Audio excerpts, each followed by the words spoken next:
Welcome to the Everything Made Beautiful podcast with Shannon Scott, where we talk about life's seasons, joyful, challenging, and everything in between, and how God is working in all of them. Join us each week for conversations filled with hope, truth, and the encouragement that He is always making everything beautiful. This podcast is sponsored by Kava, helping you take your next step in faith through digital resources that deepen discipleship. Check them out at Kava.tv. And now, on with the show.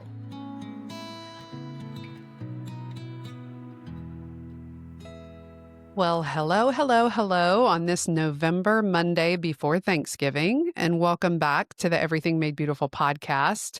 I just thought I'd give you a little bit of an update today on me and our little family.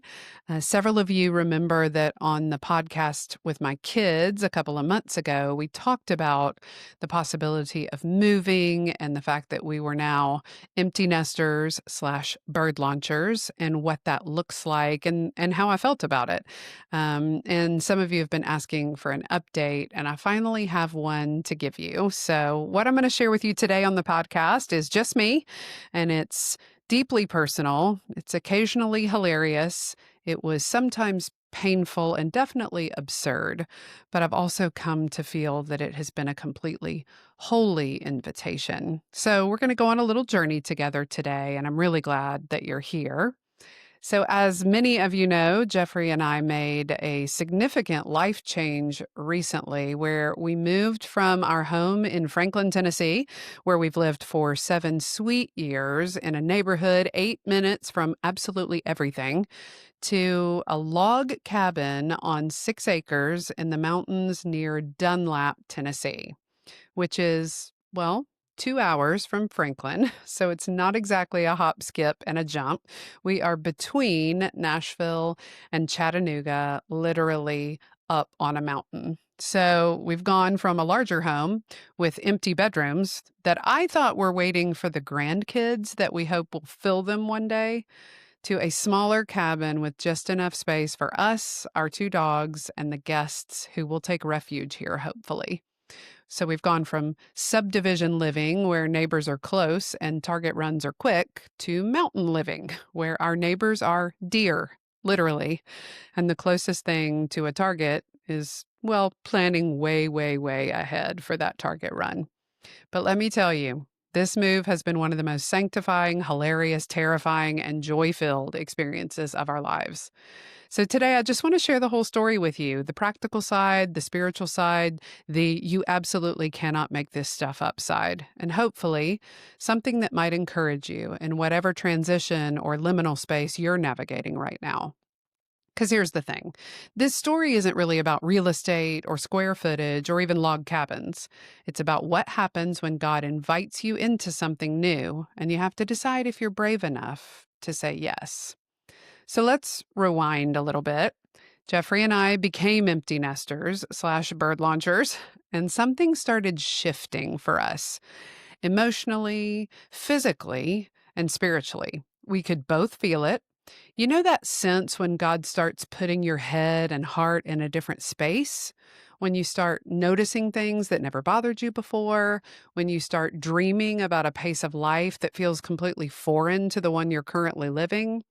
Well, that's where we were.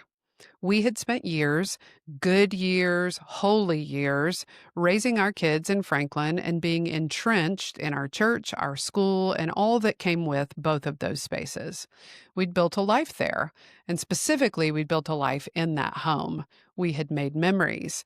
We had a space for my mom before the dementia made it necessary to have increased care for her. We had taken prom photos. We had soothed sadness and celebrated victories. We had graduation triumphs and theater songs and new drivers. Our home had been full of people and the beautiful pace that comes with kids who are becoming teenagers. And we loved it. Every exhausting, wonderful minute of it. And now that house was echoing. The bedrooms sat empty, and we kept looking at each other thinking, why do we need all this space for just the 2 of us and the dogs? And initially, our reasoning was pretty practical. We wanted another family, one in the season we'd been in, to benefit from what that house and that location could offer them. The convenience, the community, the closeness to everything. Someone else needed what we no longer needed. And honestly, we'd also been dreaming about the financial freedom that downsizing could provide. Jeffrey and I have always wanted to be people who are generous, not just with our time and talent, but with our treasure. And living in a house that was more than we needed felt like, well, holding on to something that could be stewarded differently. But here's where it gets interesting. And by interesting, I mean where God started doing that thing he does, where he takes your practical plans and says, "Oh, Shannon, that is so cute, but I've got something bigger in mind." So, can I just pause right here and ask you something? Have you ever had a season where you knew something needed to change, but you weren't entirely sure what? Where you felt this low grade restlessness, but couldn't quite name it? That's where we were. And I think a lot of us get stuck there in the knowing something needs to shift, but being too afraid to actually shift it. And here's what I want you to know. God honors the first step, even when you can't see the whole staircase, as Martin Luther King Jr. put it. We didn't have a master plan. We just knew we needed less house and more something. Peace, space, margin. We weren't even sure yet, but we took the first step. We talked about it honestly with each other, with God, with a few trusted people. And that first step of acknowledging something needs to change led to God revealing what that something actually was. So if you're in that restless space right now, don't dismiss it. Don't ignore it. Get curious about it. Ask God to show you what He's inviting you into. You don't need the whole plan. You just need to take the first right step. Okay, so we decided to sell our house. And because I decided to be delightfully optimistic about it and clearly didn't know what I was getting myself into, I fully expected that we'd put our house on the market, get an offer the first day, find a new house immediately, and be moved and settled before summer's end. Y'all, that is not what happened. Not even close. What actually happened was this. We listed our house at the beginning of July. Happy birthday to me. People came to look at it.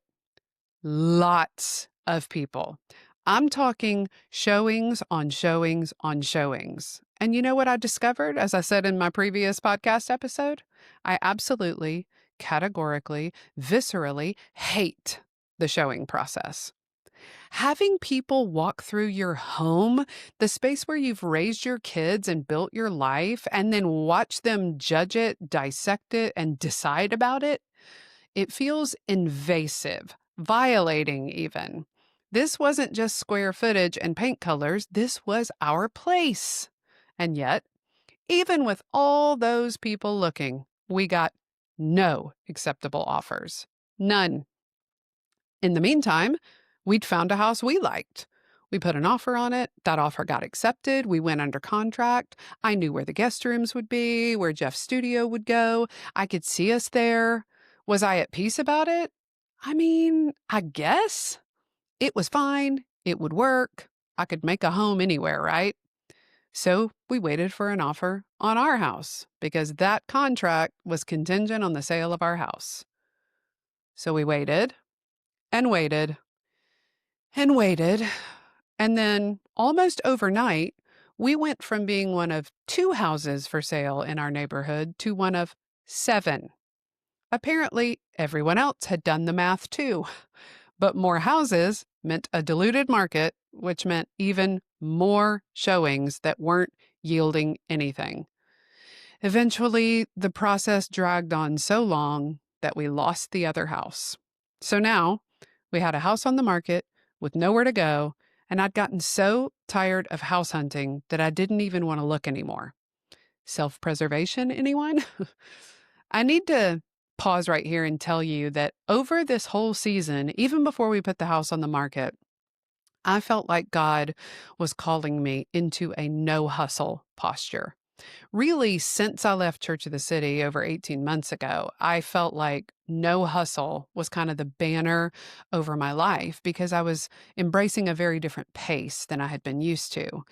And when it started to look like we might lose the house that we had the contingent offer on, there were options at our disposal.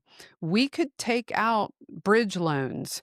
We could quickly get something into place and spend money that would keep the other house, but wait for our house to sell. We could go ahead and move, all those sorts of things. But I have to tell you that even with those options available to us, that felt like hustle because we had to hurry and get our loan paperwork in and hurry and get a loan officer to look at it and hurry.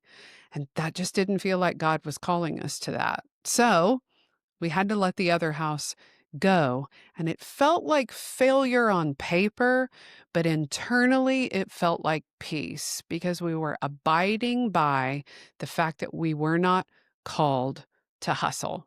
But now I didn't want to look for houses, and I certainly didn't want anybody looking at ours. Here's what I didn't expect about this process. The waiting moved from something full of expectation in the beginning to a full-on wilderness. But I gotta say, the wilderness, when we see it in scripture, when we know people are being called into it, when we wonder how we found ourselves in the middle of it, it isn't about the destination. It's about who you become in the wandering. Jeffrey and I had so many what if conversations during this time. Do we want to sell? Should we just keep the big house for grandkids? What if we're making a huge mistake? Where do we even want to live? Do we really want to move to another subdivision? And slowly, painfully slowly, admittedly, the wilderness did its work. We started asking different questions, deeper questions that were less about logistics. But what would it look like to change our lives completely? What if this isn't just about square footage? What if God is inviting us into something we haven't even imagined yet? The wilderness gave us permission to dream bigger, to want more than practical logistics, to consider that maybe God had something radical for us in mind. If you are in a waiting season right now, whether it's waiting for a house to sell, a job to come through, a relationship to heal, a diagnosis to make sense, can I tell you something? The waiting is not wasted time.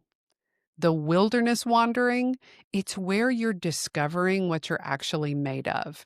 It's where God refines what you think you want and reveals what you actually need. It's where your practical plans get exchanged for His better ones. Don't rush the wilderness. Don't despise the waiting. As my friend Allison Allen says so beautifully, when you're in transition, don't push. Because I promise you, there are gifts buried in it that you can only find if you stay long enough to unearth them. So there we were, house on the market forever, no prospects, no plan, just a vague sense that something needed to change, but no clarity on what that something was. And then one day, I would say on a complete whim, but I really feel like it was something reminding me from the spirit of something I'd longed for long ago. I decided to search cabins in Tennessee on Google. Okay, here's what you need to know. I have always been a log cabin girl. Always. I've dreamed about living in one for as long as I can remember. I am the girl who went to Gatlinburg and Pigeon Forge multiple times a year with my family, and my favorite part was getting to the cabin. But it seemed like one of those someday when we're old and retired dreams, not a right now in the middle of our lives reality. But almost immediately, one came up in our price range, and my heart leapt. I loved it. And more than that, Jeffrey loved it. Really, other than the kitchen, which, let's be honest, we could always fix, we loved everything about it as is. 6 acres instead of a subdivision lot, mountains instead of manicured lawns, woods instead of white picket fences. a completely different kind of life. But as you know, the thing about the internet is everything looks good online. Angles can be flattering. AI can make things seem way better than they are. So we tried, we really tried not to get our hopes up. We made an appointment to go see it, and as we drove toward it, something happened. With every mile we climbed up that mountain, our peace increased. Not peace like, this seems like a good idea, peace like, oh, this is what we've been looking for and didn't even know how to name. We pulled into the driveway, looked at each other, and I said, uh-oh. We fell head over heels in love despite ourselves. We both immediately heard the same word in our spirits: refuge. Our realtor, bless him, said, "Did y'all feel the peace driving up here like I did?" And I knew. This wasn't just about square footage or financial freedom anymore. This was about God providing exactly what our souls desperately needed, even before we'd fully articulated that need to ourselves. Can we talk about the word refuge for a minute? Because this concept became everything for Jeffrey and me. Scripture doesn't use the word refuge casually. It actually appears over 40 times in the book of Psalms alone. When David writes, "The Lord is my rock, my fortress, and my deliverer. My God is my rock in whom I take refuge," he's not being poetic for poetry's sake. He's describing actual survival. David knew what it was to run for his life, to hide in caves, to need protection from people who wanted to destroy him. His refuge wasn't metaphorical, it was desperately literal. And yet, even in those physical places of hiding, David understood that his true refuge was God himself. The cave wasn't going to save him, only God could.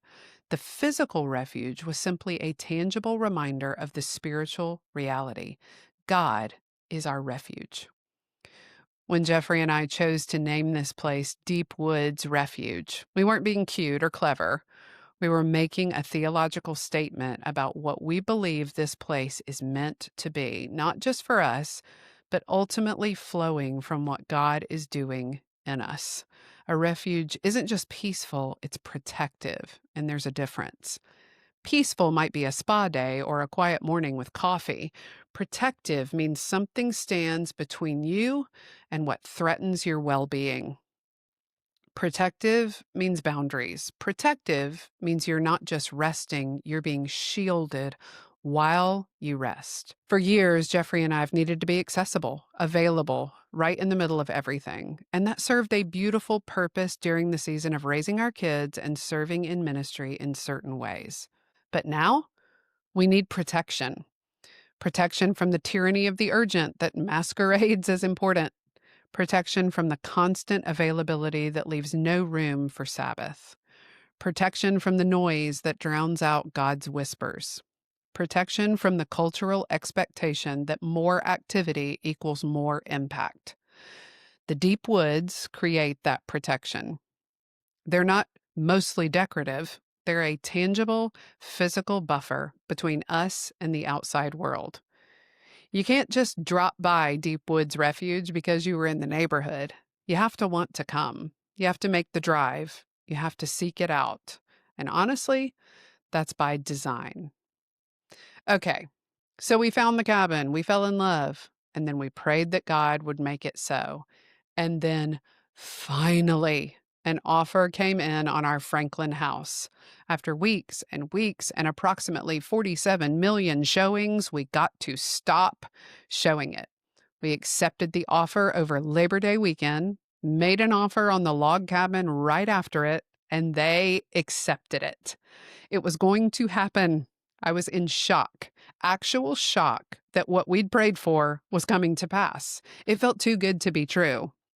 I started getting everything ready as any good Enneagram 1 would do. We set a closing date. We got in touch with movers. All systems were go. And then our buyer's company decided not to move him to Franklin after all. They were heartbroken. We were heartbroken. And more importantly, if we didn't get another contract soon, we would lose the cabin. Oh, and we had to start showing our house again. My nemesis had returned. But here's where it gets beautiful.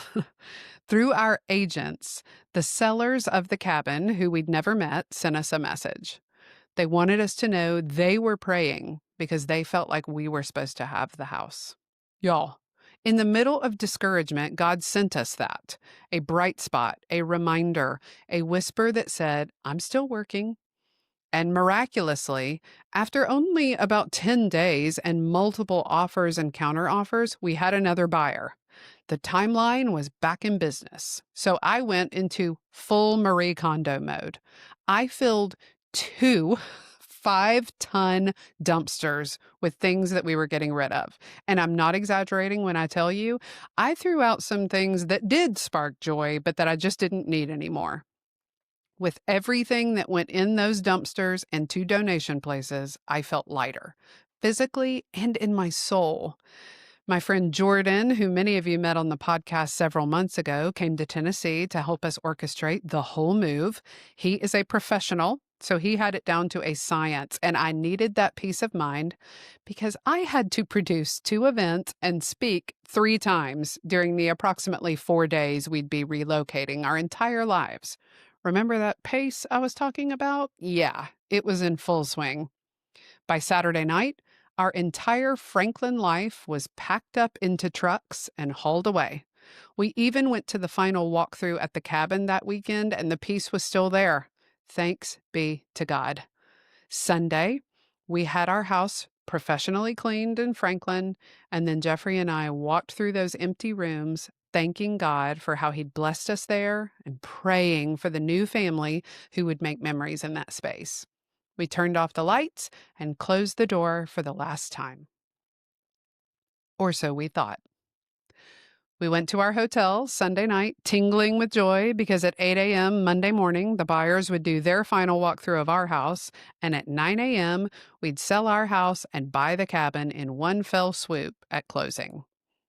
Except, on Sunday night, I started feeling physically strange, and by Monday morning, I knew I was sick. Really full-on sick. And that is when the real mayhem started. Paul, our amazing realtor, reached out at dawn on Monday to let us know there were, quote, some issues with the buyer's paperwork and closing might need to push to later in the day. Okay, fine. Not ideal, but fine. Except it wasn't later that day. It also wasn't Tuesday or Wednesday or Thursday.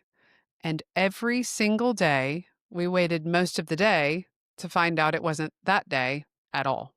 Meanwhile, our dogs have been boarded for a week, which, even at affordable places, is still like millionaire money when you have 2 dogs. Our stuff had been on moving trucks since Saturday at $1,000 per day, and our hotel stay had ballooned from a couple of nights to almost a week.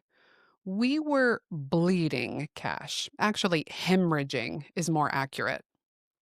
Then the moving company called. If we couldn't close, they'd have to unload all our stuff into their storage facility that weekend, reload it later, and charge us all over again for all of it. Because they had other people to move that weekend, and our stuff was taking up their trucks. Also, they couldn't move us until the following Monday afternoon anyway because of their schedule. All of this is completely understandable, but it was completely exasperating. And I want to be really kind here. There were things happening on the buyer's side, and frankly, everything at a certain point is out of everyone's control except third parties. But I'm not going to lie to you.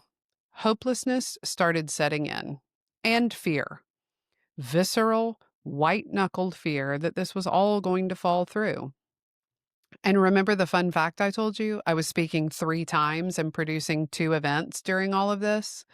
So, yeah, it's a whole thing to be teaching the Bible while clinging internally in terror to everything you've staked your life on being true about God. But I'm here to tell you, it holds. Eventually, by Thursday afternoon, we asked Paul to just shoot straight with us. He said he didn't think it was going to happen Friday either. which meant it would be the following Monday at best before any money hit anyone's account for any sale. Jeffrey and I looked at each other and realized we have to stop the financial bleeding. We have to stop paying for lodging, pet boarding, and trucks full of everything we own. So that left us with only one option. We had to move back into our house in Franklin. Y'all, I wish I were making this up. I truly do. But on Thursday night, after loading it all up the previous Saturday, our moving company moved everything we owned back into our garage in our Franklin house. Jeffrey and I picked up our dogs, checked out of our hotel, and took up residence on a mattress on the floor of our empty master bedroom, trying not to mess up the rest of the immaculately cleaned house. We huddled on that floor with the dogs, eating Chinese takeout, me still feeling like absolute garbage, and just stared at each other, wondering, is it all going to fall apart?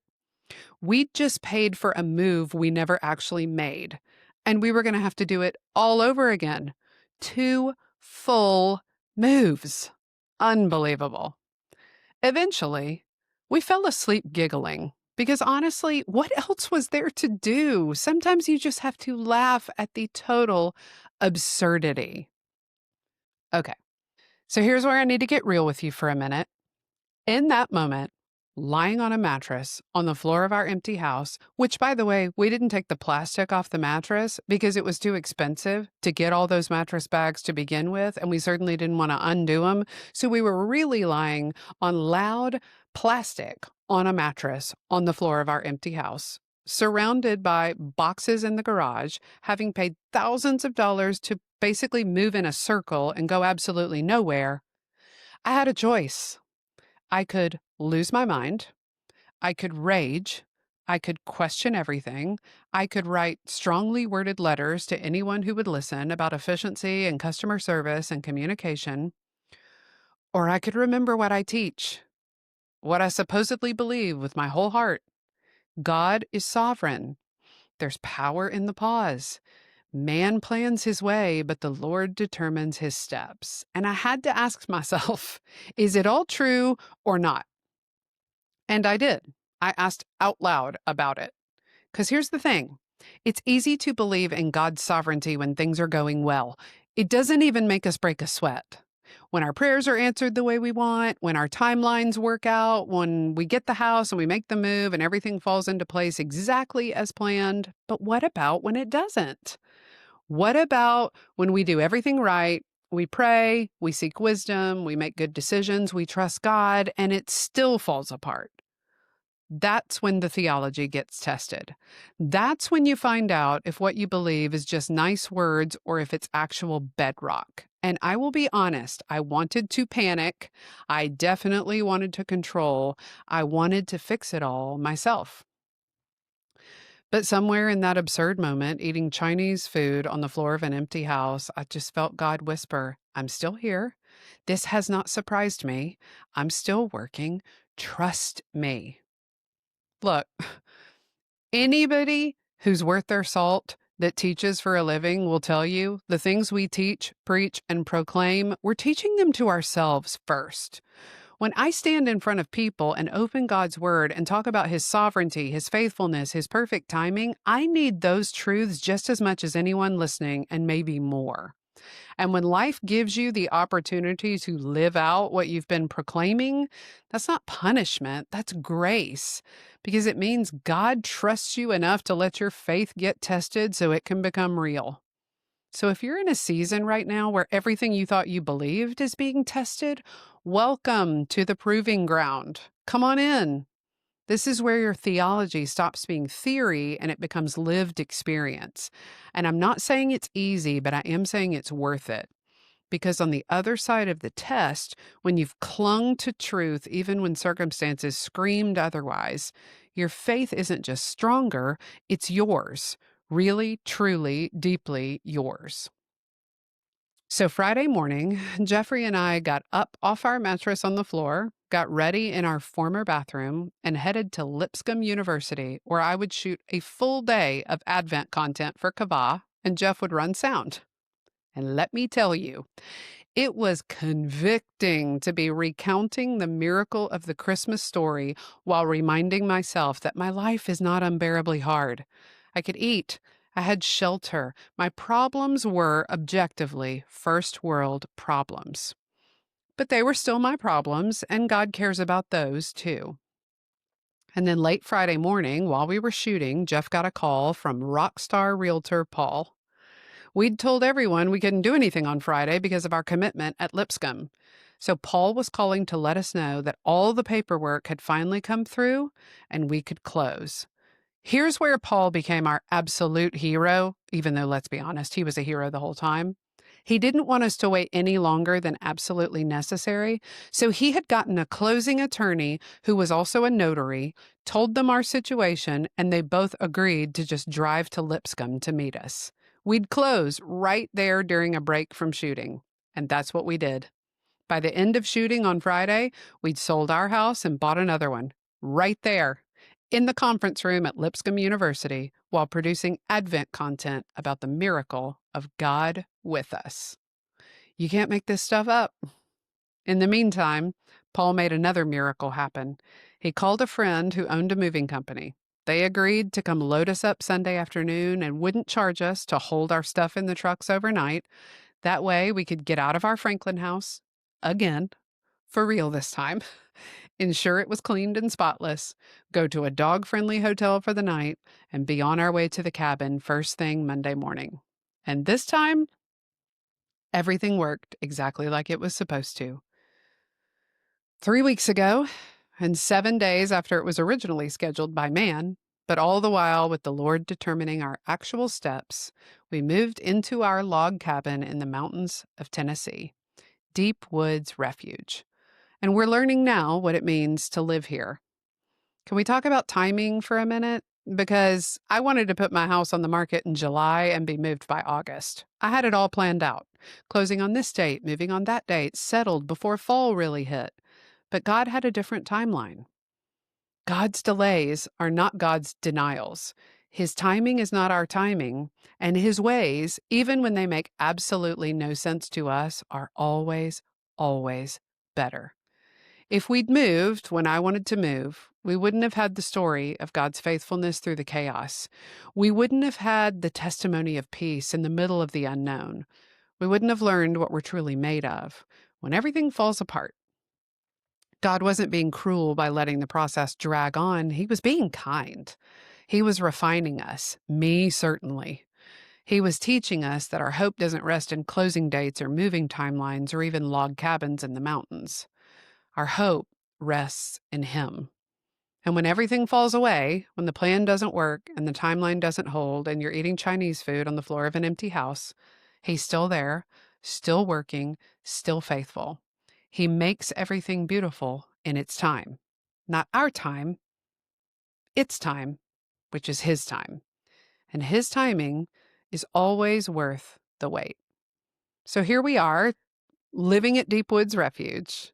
And I want to talk a little bit about what this place means to us because it's more than just a house. It's more than just a change of address. This is our refuge in the truest, most biblical sense of that word. In the Old Testament, God established 6 cities of refuge throughout Israel. These weren't random towns that happened to offer safety. They were strategically placed, carefully designated, intentionally created sanctuaries. And here's what strikes me. These cities didn't exist for the perfect people. They existed for the broken, the desperate, the ones who'd made mistakes and needed somewhere safe to land while justice and mercy did their work. Deep Woods Refuge for Jeffrey and me is our city of refuge moment. We're not running from something terrible, thank God, but we are running to something we desperately need. We need protection from the pace that was killing us slowly. We need shelter from the constant demands that left no room for our souls to breathe. We need space to process, to heal, to become who we're meant to be in this next season. And just like those ancient cities, this refuge is intentional. We didn't stumble into it. We sought it out. We chose it. We're building it into the sanctuary our souls have been crying out for. When we're here, we're protected, we're sheltered, we're covered, and that changes everything. So here's my question for you. What would your refuge look like? Maybe it's not a log cabin in the mountains. Maybe it's not even a physical place. But what would it look like for you to create space, actual protected space, where your soul can breathe? What would it look like to say no to the constant demands, to set boundaries around your time, your energy, your availability, to choose depth over breadth, quality over quantity, being over doing? Because refuge isn't a luxury, it's a necessity. Creating refuge in your life might look like saying no to good things so you can say yes to the best things, setting boundaries around your calendar that actually protect rest, limiting social media or news consumption that leaves you anxious, creating physical spaces in your home that are set apart for prayer and quiet, choosing relationships that refresh rather than deplete, giving yourself permission to not have an opinion on everything, prioritizing Sabbath like your life depends on it because it just might.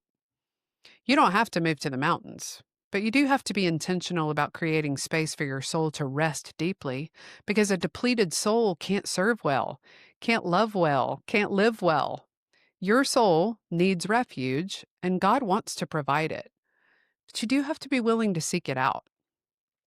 So, what does it actually look like to live at Deep Woods Refuge? What are we learning 3 weeks in? Well, first of all, I'm learning that I'm terrible at resting. Terrible. Jeffrey and I are both achievers, doers, people who feel most valuable when we're being productive. So the idea of sitting on the porch doing nothing but watching the light change through the trees, that feels wasteful, unproductive, even wrong. But Deep Woods Refuge is teaching us, forcing us really to redefine what productive means. Is it productive to sit on the porch and do nothing? By our old metrics, no. By what our souls actually need? Absolutely. Is it productive for Jeffrey and me to spend an entire afternoon talking about nothing and everything? By efficiency standards, no. By marriage health standards, essential. Is it productive to let a writing project unfold slowly without deadline pressure? By publishing timelines, no. By creative sustainability? Yes. We're learning to measure productivity differently, and it's uncomfortable and holy and exactly what we need. This place is offering us layered shelter and multiple levels of protection. After years of feeling exposed, frankly, to criticism, to demands, to expectations, to the constant need to be on, layered shelter feels like the kindest gift God could give us. Here's what I want you to understand. Refuge isn't passive, it's active. The refuge isn't the end. It's the means to a different kind of engagement with the world. True refuge isn't just about your body resting, it's about your whole person, body, mind, soul, and spirit finding shelter. Physical rest is the easy part. We can sleep in, we can take naps, check, check, check. But emotional rest? That's harder. That requires feeling your feelings instead of managing everyone else's. Mental rest? Even harder. That requires turning off the part of your brain that's always planning, always 3 steps ahead. That requires being okay with open space in your calendar. And spiritual rest? That might be the hardest of all because spiritual rest requires you to stop performing for God. Stop trying to prove your worth through your productivity. Stop measuring your faithfulness by your activity. Deep Woods Refuge is meant to be a place where every layer of us can exhale, where we can be vulnerable with each other without pressure, where we can be authentic with God without performance, where we can be honest with ourselves about what we actually need. And maybe for the first time in a very long time, we can just be. Yes, I'm still all in at Kava. Gloriously, we're primarily a remote work culture with the exception of our shoots and monthly in-person meetings, and it's my joy to drive to those. And I'm still traveling and speaking and leadership coaching regularly, and I love it. I'm in Franklin weekly because my beloved mama is still there. Her mental situation has declined to the point that she doesn't remember where we live most days, and she introduces me as visiting from Atlanta when I'm there. So she'll be just as happy with our visits either way. And yes, we've officially had our last Sunday at Church of the City after such sweet years. And Jeffrey got to play. He was celebrated kindly during the pre service meeting. But a 2-hour commute to COTC is likely not what God has in mind for this new season. So we've officially closed that chapter with great gratitude. And now we're asking for clarity from God on our new church home when we're in town and able to attend. It will be a very new experience for us, but God's carried us this far, so He's got the next place already planned. So here's where I want to land this plane, because this episode isn't really about me and Jeffrey in our log cabin. It is about what God might be inviting you into, though. Maybe you're in a season right now where you know something needs to change, but you can't quite name what.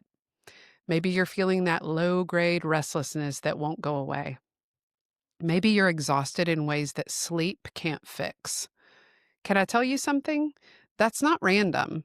That's not just stress or busyness or life being hard. That may be, like it was for me, your soul crying out for refuge. And God hears it. He's not waiting for you to have it all figured out. He's just asking, will you trust me enough to start seeking what you need? So here's my challenge for you as we close. First, get honest about what you actually need, not what you think you should need, not what looks spiritual or impressive. What does your soul actually need right now? More rest, better boundaries, different pace, protected space, less noise, deeper connection with God? Write it down. Second, ask God to show you what refuge could look like in your life. Maybe it's not moving to the mountains. Maybe it's creating better rhythms in the life you're already living. Maybe it's saying no to things that drain you. Maybe it's saying yes to things that refresh you. Ask Him. He'll show you. And if you do want to move to the mountains, let me know. We can make some recommendations. Third, take one step. Just one. Remember, you don't need the whole plan. You just need to move in the direction God's leading. Maybe that step is a hard conversation. Maybe it's setting a boundary. Maybe it's researching something you've been afraid to explore. Maybe it's typing something into Google. Maybe it's giving yourself permission to dream differently. And fourth, find your people, the ones who will encourage you in this. That's what I did. Find the ones who will pray for you, who will tell you the truth in love, who will celebrate with you when it goes well and sit with you when it falls apart. You're not meant to do this alone. You can't. None of my real relationships are suffering in this move. In fact, they're deepening. Turns out, this is a refuge for them too. And lastly, trust the process. Even when it's messy, even when it doesn't go according to your timeline, even when it costs more than you expected, even when you have to move back into your house and eat Chinese food on the floor. Trust that God's timing is better than yours. Trust that His ways are higher. Trust that He's working, even when you can't see it. Here's what I want you to hear more than anything else. You are worth protecting. Your soul is worth stewarding. Your peace is worth fighting for. Your margin is worth creating. And your rest is worth prioritizing. And the God who calls Himself your refuge, He's not just willing to provide what you need, He's eager to. Stop running long enough to let Him cover you with His wings. And when you emerge, and you will emerge, you'll engage with the world differently, from a place of fullness instead of depletion, from peace instead of anxiety, and from rest instead of striving. That's what refuge does. It restores you so you can offer something real when you re-engage.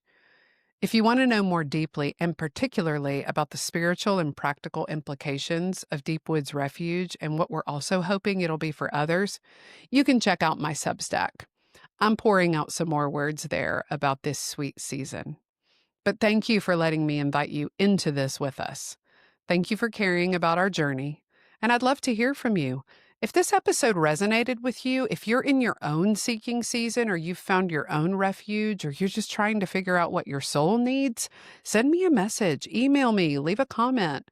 I want to hear your story too, and I want to pray for you and encourage you in it if I can. I know what it feels like. As always, I'm so grateful you're here. I'm grateful for this community. I'm grateful that God makes everything beautiful in its time, even when his timing makes absolutely no sense to us in the moment. So until next time, friends, may you find your refuge. May you rest deeply. May you trust wildly. And may you never forget that under his wings, you are always, always safe while he's making everything beautiful in its time.